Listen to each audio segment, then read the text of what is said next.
Good morning here. It is the 30th of January, 2021. Today's breakfast is brought to you by Strawberry Fish.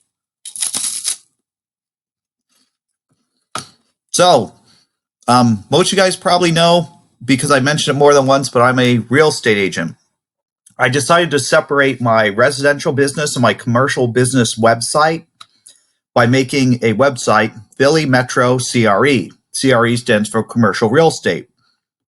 Of course, if you saw my other video, I use freelancer.com.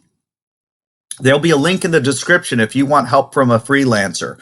But the advantage of this is in 3 days, I got 991 logos to choose from. I have sorted that to 13, and I want you to help me pick one. So I'm actually going to put in the community section the number, like 924. That's this one. All right, Pete here. This is a fast forward. I actually shrank this down to 5 entries because of the community page gives you 5 votes, I'm pretty sure.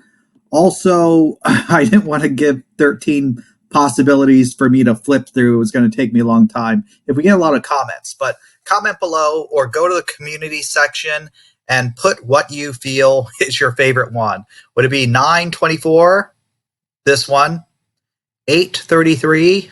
This one. 828? This one. 818? This one. 616? This one. So those are the options that we're looking at. Let me know your thoughts. Comment below or go to the community page. Help Metro, Philly Metro Commercial Real Estate pick their logo. And if you need a logo, there's a link for Freelancer. If you click it, you'll get a $20 credit. So check it out and have a great day. Thank you very much.